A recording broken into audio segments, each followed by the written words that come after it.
Now, only 12% of the United Nations Sustainable Development Goals are on track globally. That's according to the United Nations Resident Coordinator in Accra, Dr. Charles Abani. This calls for more efforts in attaining the SDGs. He was speaking at a consultative meeting on Ghana's circular economy and bridging the financial gap.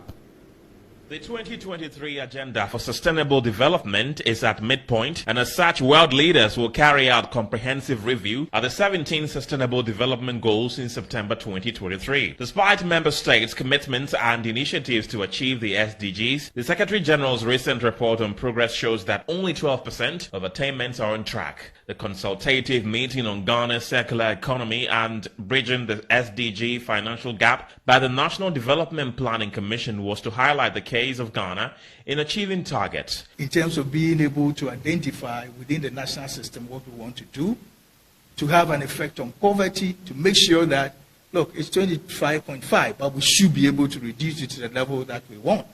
And basically, we want to eradicate extreme poverty in the country, to make sure that it's gone. To reduce inequality.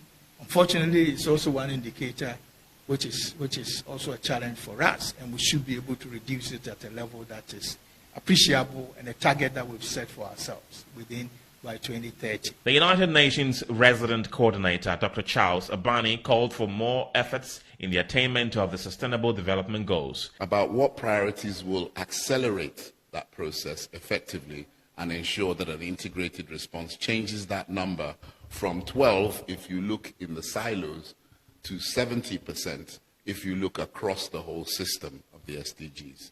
So it's a tough story, and there is a crisis, but it's not undoable. With the right kind of global commitment in resources, around priorities, and the right national identification of the priorities that apply in each country, achieving the SDGs is not beyond us. The SDG National Coordinator for Ghana, Dr. Richard Osei-Bofa, gave an overview of what Ghana has done so far. People having access to internet and be able to do a number of things. You saw how people were even going online, doing online business with the COVID and even now. But there are other areas where there are still challenges. For example, area of employment. You could see issues of youth unemployment still being a challenge. In the area of water, there's some improvement in the area of water, however, people have having access to potable water. But in the area of sanitation, we still have an issue. If you look at our urban areas, there are still issues that need to be addressed. And the value chain in the sanitation, we found it here in our analysis, that if government can transform that value chain, it can really help in attainment of the SDGs. The slow pace of progress in the Sustainable Development Goals are ascribed to the effects of the climate disasters, conflict, economic crisis, and the lingering effects of COVID-19. That's all for the morning. My name is Shadrach Odame Ejari. Nanaya will be sitting with the boy